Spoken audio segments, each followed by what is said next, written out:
I'm so glad that you asked me, Kellen. I've seen the conversations going around about accessibility. I've been following Corey Balrog talking about it. I've been following Alana Pierce talking about it. Brian Schaefer and a few others in the industry. Also, Vampy, this song is beautiful. This song is beautiful, Vampy. I was listening to it before stream. Um, Accessibility in games is not only incredible and wonderful and like what the standard should be, I think it's necessary. The Last of Us 2 did an incredible job of adding a lot of accessibility options to people who are colorblind, have motor, function skill problems, who have hearing issues, and it was all incredible. It was all absolutely amazing. There are people who believe that adding accessibilities and difficulty levels and stuff to games cheapens the game. I completely do not agree. And the reason being is that, like, the way I approach gaming is that I want everybody to play games, right? I want every single person in the world to be able to play games. There is nothing that makes me happier than when I've seen stories of, like, game developers or like console developers who will make like custom controllers or custom things so that like a little kid who has some kind of major issue, right, they can't use a normal controller but they love games, and they make these things so they can actually play, and you see like the happiness in their faces. That's what I love, right? I know there's like a huge thing that happened with like Dark Souls like games. I think there's a difference between a game having difficulty levels and a game not. Like, how do I want to say this? If people who make a video game have a vision that this is exactly the difficulty they want, they don't want to have like higher or lower difficulties because for their artistic vision it needs to be like this. I think that's okay. I think that's fine. I think in that kind of situation, they should look into accessibility options to enhance. And I don't think that adding accessibility options or adding like an easier difficulty cheapens the experience. Like when I played Bloodborne and Sekiro stuff, chat, like I'm not playing it in competition. You know what I mean? Like when I platinumed Bloodborne, it wasn't because I was like, I platinum Bloodborne. You see other people who haven't platinumed it, or like when I did the gauntlets, the optional content with the demon bell. It wasn't because I was like, I did it with the demon bell. If you don't do it with the demon bell, you suck. You didn't even if you didn't beat Sekiro with the demon bell, did you even play the game? No, that's stupid. That's dumb. I could care less. Like the same way I don't care how people beat stuff, dude. If they're not glitching and exploiting, I don't care. You want to use magic in a game, chat, and people on the internet tell you that magic is the easiest way to play the game? Who the F cares? Play the game. You want to play it. Doesn't matter. That's why I do not let other people and like elitist and like purist and gatekeepers, like I don't let those people dictate how I play games, right? If what I do turns out to be a great build, that's great.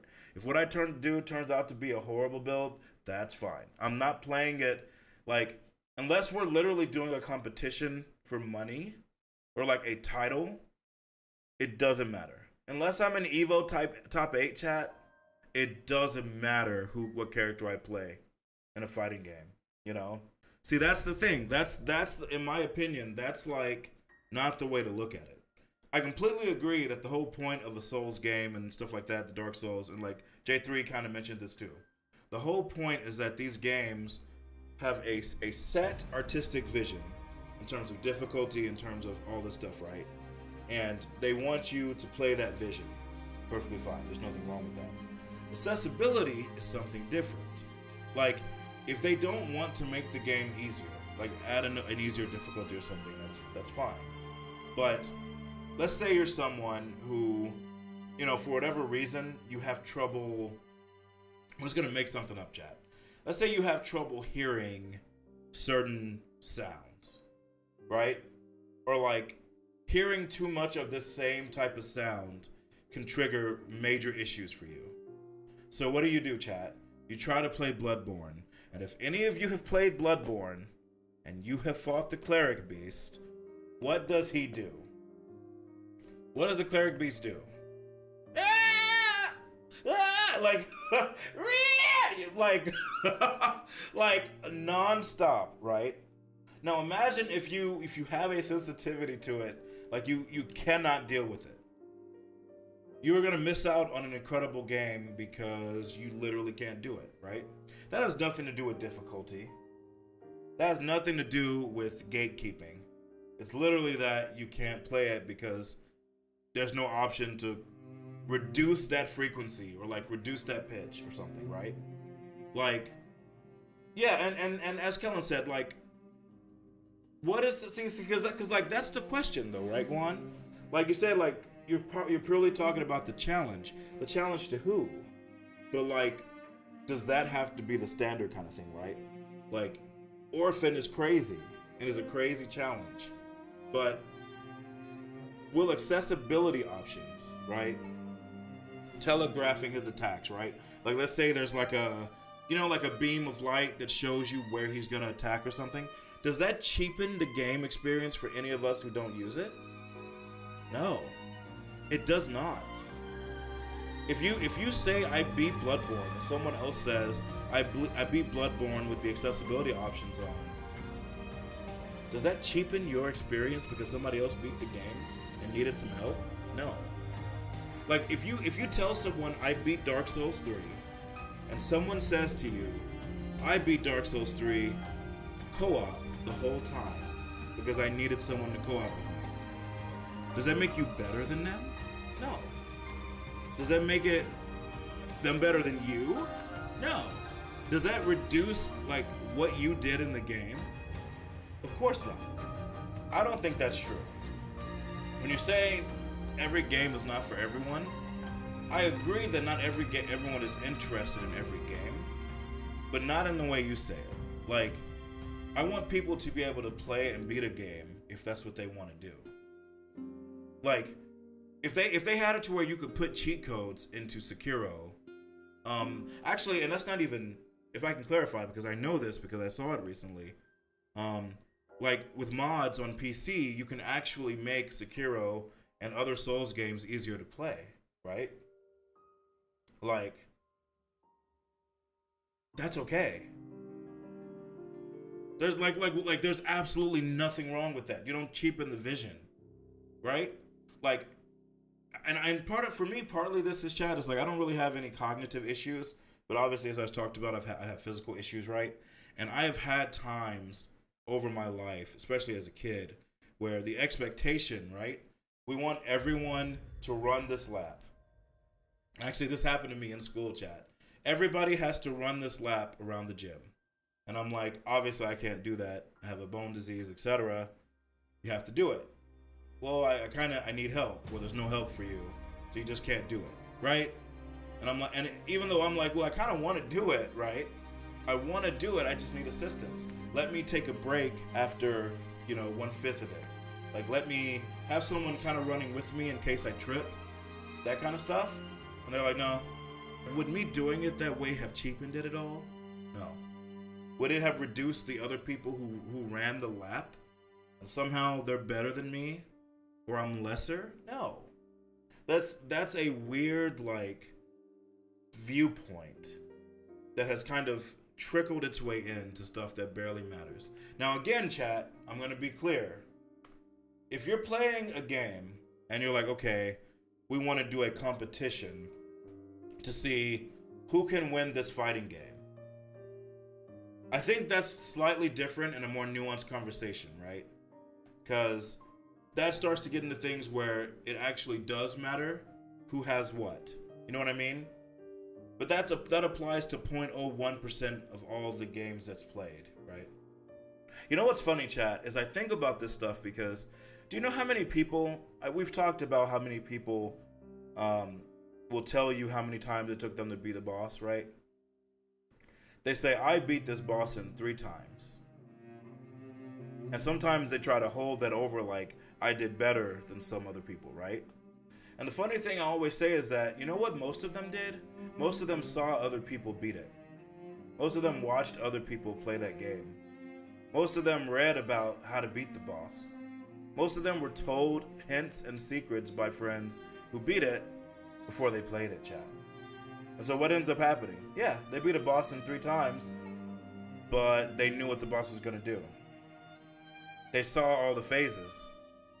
They knew exactly the strats. They leveled up 60 levels above what you had to do to even beat it. They don't tell you that part, right? Most people don't tell you that part, which is why, especially here in the Zeroverse, my whole point is, I don't care, right? Unless you're telling me how many times it took you to beat a boss because you struggled, that's different. That's a question about perseverance and you not giving up and us sharing in that, right? Which is great. But you not, like, you just wanting people to know that you beat a boss, you know, the second time you fought it, doesn't do anything. Because, number one, how do we know? Number two, how do we know you didn't know you hadn't seen the boss? Number three, who cares, right? Like, you know, I grew up playing the Atari and the Nintendo, where we didn't have, like, those games were some of the hardest games ever made. People think Dark Souls is hard, chat. You ever played the original Zelda when you were a kid? You ever play the original Mario Brothers, chat, when you were a kid? You ever play Sonic 2 when you were a kid without a save? My God. My God, chat. Every game was permadeath. I don't, like, crazy man. But thankfully they realized that we don't want to do that. Unless we have to, right? Like, I think The Last of Us 2's accessibility stuff was actually perfect. It had difficulty levels, right? Which is fine. But they went a step beyond that. And playing Last of Us 2, whether you play it on grounded or on easy, does not reduce the game for other people, and it does not reduce the creative vision. I strongly believe that Soulsborne games are the same way. If there was an easy option where you could put it on and the game cuts the damage from enemies in half, that absolutely would not take away from the accomplishment, right? It's just how it is. It's fine. There are people, chat, you guys, listen, chat, you know me. I don't like to block, right? I don't like to use shields. You know how weird it is to play a Dark Souls game without using a shield? Like, but that's like an intentional challenge I put on myself, right? And I don't judge people like for using shields. You know what I mean? Like, if they beat the game because they blocked every hit because they got the biggest shield in the game, that's fine. If they beat the game because they over-leveled every boss by 100 levels, it's fine. I don't care. And it doesn't take away from the game. That's how I feel. Accessibility and difficulty options do nothing but make games better. The thing is, chat, I don't mind failing at games, and sometimes, like Soulsborne, right, going, like, the point of it is that you will die over and over and over again. That's fine, that's fine. But there is a point where someone who has a situation that needs the help, And you know what, chat? Even beyond that, sometimes you just want to get through a game without having to spend 100 hours on it because you work a job from 9 to 9. And when you get home at 10 p.m. and you eat a quick meal, you have 30 minutes to play a game and you love it. And you just want to be able to beat it. That is perfectly fine, chat. Normalize that games, even games meant to be hard, don't have to be played hard. Normalize that they don't reduce the experience for yourself. It doesn't matter that your friend beat the game in 2 hours because he played it on easy. It doesn't matter. It doesn't cheapen the experience. It's still a great boss if done right. You know? That's how I feel about it, right? I know there are a lot of opinions on it. I know there's a lot of feelings. This is something that did not start this year. The conversation's been raging for forever. It will continue to rage. But I'm always the kind of person that I'm just more happy to hear that you beat something. I don't care how. One of my favorite streamers was playing Sekiro and installed a mod to help because they had like hand stuff happening because they have a chronic thing with their hands. And it did not matter, dude. Did not matter. It was so awesome to see them play the game. It was awesome to see them do that because they wanted to beat this game that they loved. And I was all for it. I was all supportive of it because obviously, you know, like, of course. Of course.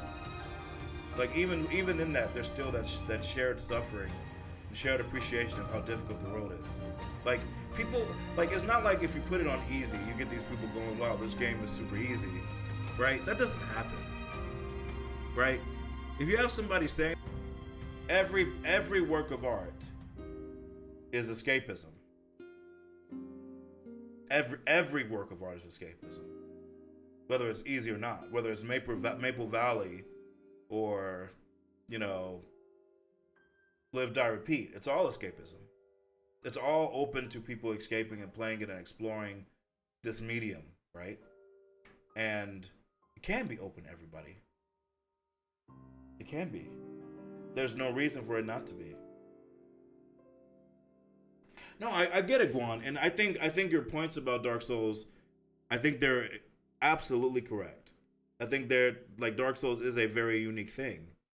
But, like I said, me personally, I think that doesn't, like, them being that hard doesn't mean there can't be difficulty levels and stuff for people who need it or want it. That's it. It's not going to take it away from us. It's not going to take it away from us that people played a game on easy, that we played on Give Me God of War, right? It literally doesn't change anything. It doesn't. Zero, am I a real gamer? I'm a sports gamer. What's up, Sylvan? Of course. Every gamer is a gamer who plays games. Every gamer is a gamer who plays games, chat. People who play Sims, people who play mobile games, people who play, like, what I don't even play mobile games. What the games that people play, chat? Like Candy Crush and Angry Birds? Do people still play those? Are those, like, still games that people play? I'll be honest, I don't really know because I don't play games on my phone. And I feel like I'm 60 years old asking that question. Raid Shadow Legends, which I see trailers and stream, you know, like, all the time for, yeah. Yeah, there's no need to gatekeep the status of gamer, that's right. You will find, chat. And that's why the Zeroverse, part of the reason that we've made it like it is, chat, is that this is a place where we welcome you to play games the way you want. I think that you will run into people around the world who do try to gatekeep games just like they gatekeep everything, right? I think I did when I was younger. I kind of felt the same way, chat. I like remember having thoughts of like, oh, you're not a true gamer unless you play it on the Nintendo, of course, right? When I was a kid. And thankfully, as I got older, I realized that I was a dumb piece of shit. And I became better, right? And that's okay. Like, what is life but to, like, learn that you were a dumb piece of shit and to get better? To, like, be better and break that stuff that was conditioned into you, right? That's what life is. That's what being an adult is and maturing is, and that's okay. The hope is that you can inspire other people to see that and then, like, join the fold. Like, that's what I do. That's what I try to do.